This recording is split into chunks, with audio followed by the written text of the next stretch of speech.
1949ခုနှစ်ဇူလိုင်လ19ရက်နေ့တွင်နေကျက်လက်ပါစီမသမရန်သူများရဲ့လက်ချက်နဲ့ကြာဆုံးသွားရရှာတဲ့လွတ်လပ်ရေးပြည်သူ့ဖခင်ဗိုလ်ချုပ်အောင်ဆန်းနဲ့တကွအာဇာနည်ကြီးများရဲ့ရုပ်ကလပ်ကို1948ခုနှစ်ဧပြီလ17ရက်နေ့နေ့လယ်တနာရီ15မိနစ်အချိန်မှာအာဇာနည်ဗိမာန်သို့ပို့ဆောင်သင်ယူဖို့အတွက်ထွက်ခွာလာကြပါလေ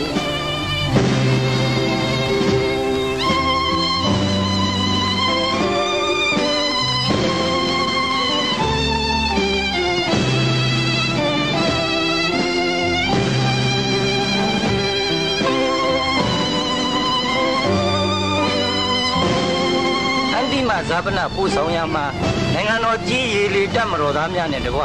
တပ်ဖွဲ့ပေါင်းစုံမှပူဆောင်ချီတဲ့လာရာရှုမြင်ရသူပြည်သူအလုံးကြိမ်မီအုံများပူဆွေးတတ်တာသောဖြင့်လိုက်ပါပို့ဆောင်ကြပါလေ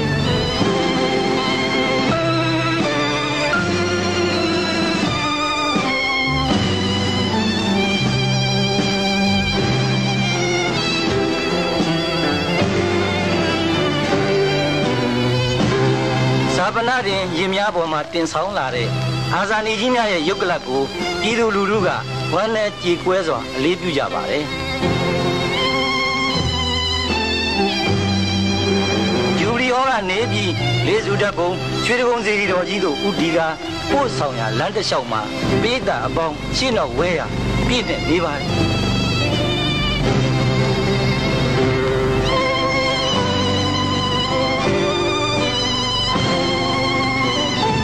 transport လမ်းတစ်ခွင်မှာလဲလိုက်ပါပို့ဆောင်သူများရောနောက်ဆုံးမျှော်ရှုအလေးပြုကြသူအပေါင်းတို့ကိုပါကြေကွဲဝယ်ရတွေ့မြင်ရပါတယ်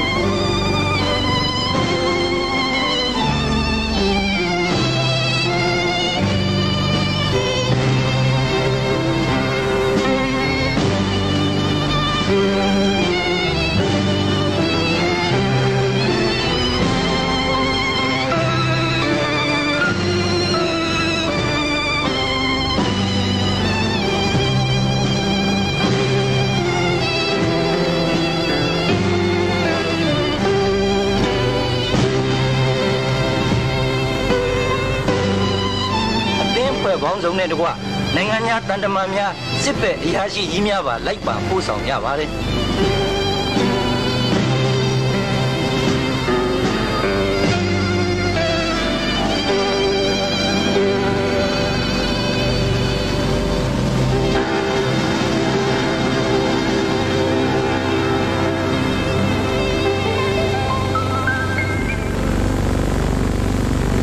အာဇာနည်ကြီးများရဲ့ရုပ်ကလပ်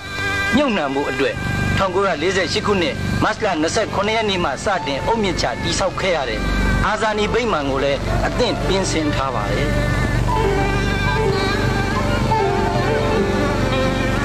အာဇာနည်ကြီးများရဲ့ရုပ်ကလပ်များကိုကြိုးတင်ဆောင်စားနေကြတဲ့ပြည်သက်ကြီးကလည်းတစုတပေါင်းအားကောင်းလာပါလေခဏကြီးခွဲအချိန်မှာတော့အာဇာနည်ကုန်းလို့အမည်ကတဲ့အာဇာနည်ဗိမာန်ဝကိုရောက်ရှိလာကြပါလေ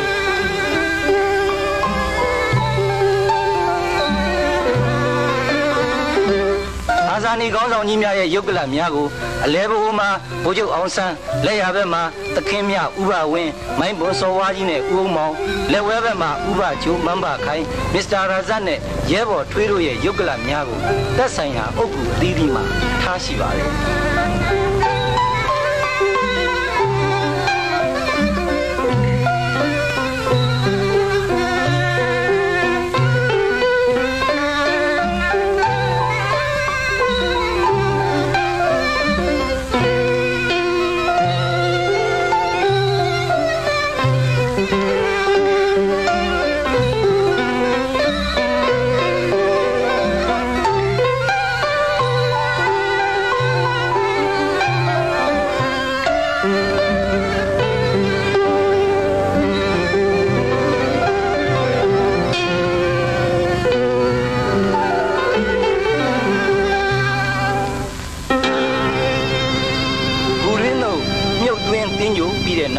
တနတ်များပြစ်ပေါက်ခါ